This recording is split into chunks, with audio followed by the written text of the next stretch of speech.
तारुशी की कॉल ने परिधि की आंखों में और उसके मूड में एक चमक ला दी थी। ठीक है, मैं जल्दी वहां पहुंचती हूँ, परिधि ने कहा। अपने बच्चों के बारे में पता लगने की बात से परिधि एक्साइटेड भी थी और घबराई हुई भी। एक बार अगर वो उस आदमी से मिल लेती तो वहां से शायद उसका अपने बच्चों तक पहुंचना उसके लिए आसान हो जाने वाला था। लेकिन उस आदमी का सामना करने के ख्याल से ही परिधि सहम सी गई थी। 5 साल पहले जो दर्दनाक हादसा उसके साथ हुआ था, वो उसने अपने दिल के किसी कोने में छुपाए रखा था। जिस आदमी से वो आज मिलने वाली थी, उसी ने उसके साथ गलत काम किया था। कहते हैं कि वक्त घाव भर देता है, पर परिधि के इस घाव को वक्त भी नहीं भर पाया। जब काव्य ने परिधि को ऐसे परेशान देखा तो उसने उससे पूछा, परिधि क्या हुआ तुझे, किसका कॉल आया था? अरे कुछ नहीं, वो एक्चुअली ऑफिस से कॉल आया था, कुछ अर्जेंट काम है इसलिए मुझे अभी ही निकलना पड़ेगा। शायद मुझे लेट भी हो जाए, तू बस मेरा एक काम कर देना। कल सुबह रजत केशव को यहाँ ड्रॉप करने आएगा, तो मेरे आने तक तू बस उसका ख्याल रखना, परिधि ने काव्या से हड़बड़ी में कहा। परिधि का चेहरा देखकर काव्या को शक तो हो रहा था कि शायद वो झूठ बोल रही थी, लेकिन फिर भी उसने उसकी बातों पर भरोसा किया और उसे भरोसा दिलाते हुए कहा, ओके, तो केशव की चिंता मत कर, मैं उसे संभाल लूंगी, तू अपना ख्याल रखना और अगर कुछ भी हेल्प चाहिए हो तो मुझे बता देना। परिधि ने काव्या को कस के गले लगाया और उसे थैंक यू बोलकर वो वहां से मीरा रोड के लिए निकल गई।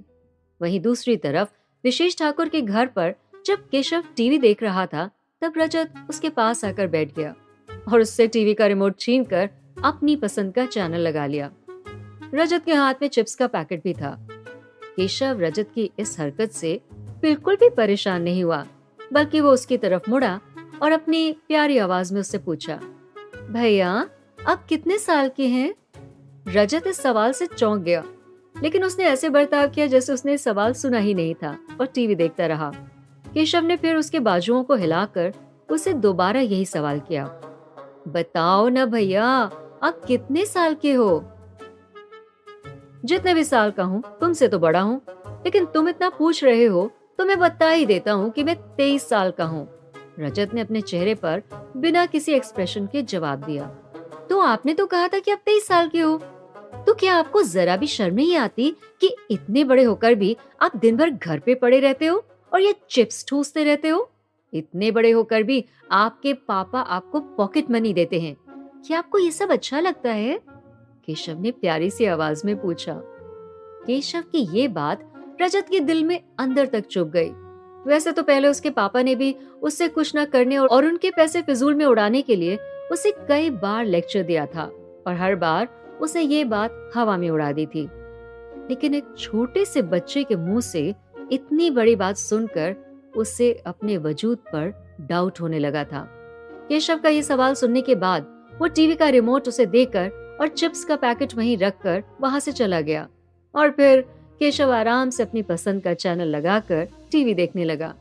इसके तुरंत बाद रजत अपने पापा के कमरे में गया और उन्हें पूरे कॉन्फिडेंस से कहा, पापा मैं कल से ऑफिस आना चाहता हूँ। रजत की बातों को सुनकर विशेष ठाकुर को लगा कि या तो वो मजाक कर रहा था या फिर उसने ज्यादा पी रखी थी, लेकिन उन्होंने फिर भी अपने मन की तसल्ली के लिए उससे कहा, बेटा वो मेरा ऑफिस है, तुम्हारे पार्टी करने की जगह नहीं है। पापा मैं काम करने के लिए ऑफिस जाना चाहता हूँ, रजत ने पूरे कॉन्फिडेंस से कहा। क्या आज सूरज कहीं और से निकला था क्या, जो तुम्हारे अंदर इतना बड़ा बदलाव आ गया अचानक से? विशेष ठाकुर ने हैरानी से कहा। कुछ ऐसा ही समझ लीजिए, रजत ने कहा। ठीक है, अगर ऐसा ही है तो कल सुबह 8 बजे तैयार हो जाना। और हाँ, एक बात याद रखना, माना ये कंपनी मेरी है, लेकिन अगर तुम्हें काम करना है तो सब कुछ शुरू से सीखना पड़ेगा। ऐसा नहीं है कि तुम्हें जाते ही मैनेजिंग डायरेक्टर की कुर्सी पर बिठा दिया जाएगा। तुम पहले जूनियर लेवल पे काम करोगे और जैसे जैसे तुम काम सीखते जाओगे वैसे वैसे तुम्हारी सैलरी भी बढ़ेगी और तुम्हारा प्रमोशन भी होता रहेगा। और पहले तुम्हें 3 महीने के लिए प्रोबेशन पे रखा जाएगा, ये देखने के लिए कि तुम वाकई काबिल हो या नहीं। अब ये सब मंजूर हो तो कल से तुम ऑफिस आ सकते हो, विशेष ठाकुर ने रजत को समझाते हुए कहा। हाँ मुझे सब मंजूर है, मैं बस अपने पैरों पे खड़ा होना चाहता हूँ, रजत ने कॉन्फिडेंस के साथ कहा। रजत में ये बदलाव देखकर विशेष ठाकुर काफी इम्प्रेस थे।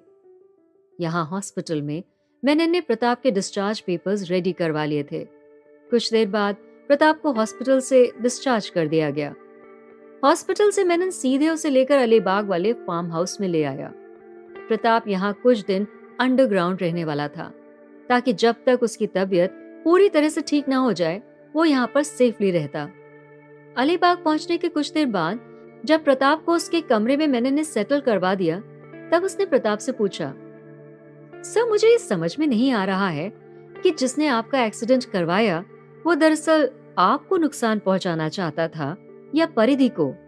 परिधि को तो सिर्फ उसकी सौतेली माँ भारती ही नुकसान पहुंचा सकती है, लेकिन वो भी ऐसा तभी करती है जब परिधि अकेली होती है, ना कि किसी और के साथ। या फिर ऐसा भी हो सकता है कि किसी ने मुझसे दुश्मनी निकालने के लिए परिधि को भी अपने चंगुल में ले लिया हो, प्रताप ने सोचते हुए कहा।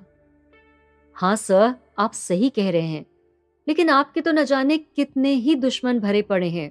हम कैसे पता लगाएंगे कि इस एक्सीडेंट के पीछे किसका हाथ था? मैंने ने पूछा।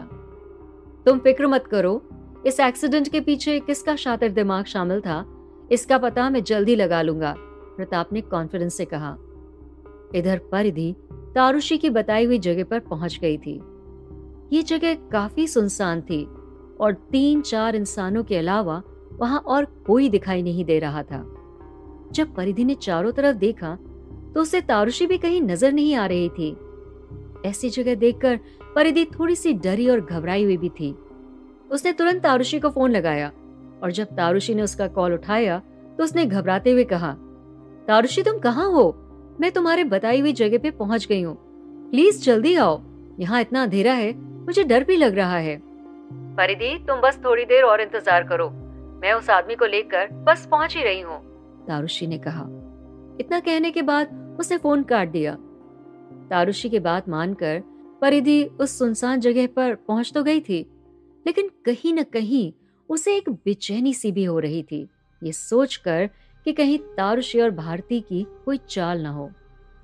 वहीं दूर खड़ी एक लाल रंग की कार में तारुषी एक बड़ी सी मुस्कान के साथ परिधि की घबराई हुई हालत का लुत्फ उठा रही थी। परिधि से फोन पर बात करने के बाद उसने अपने बैग से 50,000 रुपए निकाले और बगल में बैठे हुए आदमी को थमा दिए। ये लो तुम्हारा एडवांस और बाकी पैसे तुम्हें काम खत्म करने के बाद मिल जाएंगे। तुम्हें पता है ना क्या करना है? तारुषी ने उस आदमी से कहा। हाँ मुझे पता है मुझे क्या करना है, तुम चिंता मत करो। और हम कौन सा पहली बार साथ काम कर रहे हैं, तुम जैसा चाहती हो बिल्कुल वैसा ही होगा, उस आदमी ने एक बड़ी सी मुस्कान के साथ तारुषी से कहा। इस आदमी का नाम सत्या था और ये वही शख्स था जिसे 5 साल पहले तारुषी ने परिधि की इज्जत बर्बाद करने के लिए भेजा था। ये शहर का एक लोकल गुंडा था।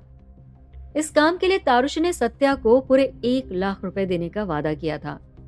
सत्या ने भी देखा कि परिधि ज्यादा दूर नहीं खड़ी थी। उसने एक बड़ी सी मुस्कान के साथ पैसों को गाड़ी में रखा और हाथों को मलते हुए परिधि की तरफ चल पड़ा और तारुषी ये पूरा तमाशा देखने के लिए गाड़ी में ही बैठी रही। परिधि, मेरे पति को छीनकर तुमने मुझे बहुत दर्द पहुंचाया है। अब देखो मैं कैसे तुम्हारे 5 साल पुराने दर्द का एहसास दिलाती हूँ, तारुषी ने परिधि की तरफ देखते हुए धीरे से कहा। वहीं काफी देर से खड़ी परिधि ने जब अपनी घड़ी देखी तो ठीक 10 बज रहे थे। फिर अचानक से उसे पीछे से किसी के कदमों की आहट सुनाई पड़ी। परिधि अलर्ट हो गई। परिधि, परिधि, परिधि, बड़े दिनों के बाद मुलाकात हुई तुमसे, क्यों? क्यों? सत्या ने उसकी तरफ देखते हुए एक घिनौनी मुस्कान के साथ कहा। लेकिन मानना पड़ेगा वक्त का हसीन सितम, तो देखो तुम तो और भी खूबसूरत हो गई हो। उसके चेहरे पर मुस्कान थी पर उसकी आंखों से हैवानियत साफ झलक रही थी। परिधि धीरे से मुड़ी और उसने सत्या की तरफ देखा और 5 साल पहले हुए हादसे की कुछ झलकियां उसकी आंखों के सामने आने लगी। तुम कौन हो? परिधि ने कहा। परिधि को 5 साल पहले हुए हादसे में उस दरिंदे का चेहरा तो याद नहीं था। मैंने सुना कि तुम मुझसे मिलना चाहती हो। मुझे नहीं पता था कि तुम मुझे इतना मिस करोगी। वैसे मैंने भी तुम्हें तुम्हारे इस कोमल और खूबसूरत बदन को बहुत मिस किया है। सत्या ने बोलना जारी रखा। सत्या परिधि की तरफ थोड़ा झुका और उसने परिधि के बालों को सूंघने की कोशिश की। उसे थोड़ा अनकंफर्टेबल महसूस हुआ और उसने अपना हाथ झटक कर सत्या को अपने से दूर करने की कोशिश की। मेरे बच्चे कहाँ हैं? बस मुझे इतना बता दो और फिर हम अपने अपने रास्ते चले जाएंगे, परिधि ने घबराते हुए कहा। अरे, इतनी भी क्या जल्दी है? अब इतने सालों के बाद मिले हैं तो थोड़ी प्यार भरी बातें तो कर लो, सत्या ने परिधि के करीब आते हुए कहा। सत्या को पास आता देखकर परिधि बहुत डर गई। उस काली रात का खौफ उसे फिर से सता रहा था। देखो देखो, मेरे करीब आने की कोशिश मत करो, मुझे बस मेरे बच्चों के बारे में बता दो और मुझे जाने दो, परिधि ने घबराहट के साथ कहा। वहीं गाड़ी में बैठी तारुषी आराम से बैठकर परिधि की बर्बादी का इंतजार कर रही थी। एक बार फिर से वो परिधि को अपने जाल में फंसाने में कामयाब हो गई थी। परिधि को जान से मारने की उसने पूरी तैयारी कर दी थी।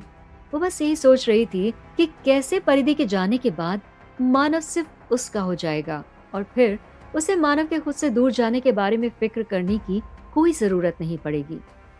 परिधि के लिए उसके मन में पल रही जलन ने आज उससे सारी हदें पार करवा ली थीं। यहाँ सत्या धीरे धीरे परिधि की ओर बढ़ता जा रहा था। जब वह एक बार फिर से उसके करीब पहुंचा तो परिधि उसे जोर से धक्का देकर आगे भागने लगी, लेकिन वो ज्यादा दूर नहीं जा पाई थी क्योंकि उसकी पीठ पीछे खड़ी गाड़ी से टकरा गई। दर्द के मारे उसके मुंह से आह निकली। परिधि की इस लाचार हालत को देखकर सत्या की घिनौनी मुस्कान और बढ़ती जा रही थी।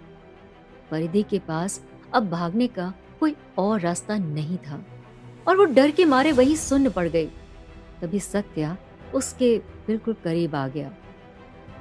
हम इतने दिनों बाद मिले हैं और तुम मुझे गले भी नहीं लगाओगी, सत्या ने अपनी घिनौनी मुस्कान के साथ कहा। ये कहते ही जैसे ही सत्या ने परिधि को गले लगाया, उसे अपने पेट पर कुछ ठंडा और नुकीला सा चाकू महसूस हुआ। परिधि ने चाकू की नोक से उसे पीछे करते हुए कहा, तुमने क्या सोचा कि मैं इतनी बेवकूफ हूँ कि अपनी पुरानी गलती दोहराऊंगी और तुम्हारे जाल में फंस जाऊंगी? जल्दी से बताओ मेरे बच्चे कहाँ हैं? मैं बताता हूँ, पहले तुम चाकू नीचे रखो, सत्या ने घबराते हुए कहा। सत्या धीरे धीरे पीछे बढ़ता गया।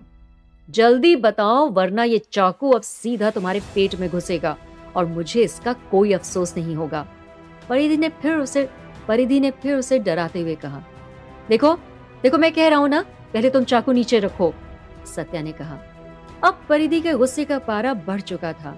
उसने फिर से सत्या से वही सवाल किया और इस बार जैसे ही वो आगे बढ़ी, सत्या ने उसे धक्का देने की कोशिश की और इसी हाथापाई में परिधि ने उसके पेट में चाकू घोंप दिया। चाकू के वार से सत्या जमीन पर गिर गया और परिधि उससे फिर से गुस्से में पूछती है, बताओ मेरा बच्चा कहाँ है? बताओ मुझे। कौन सा बच्चा? मैं वो नहीं।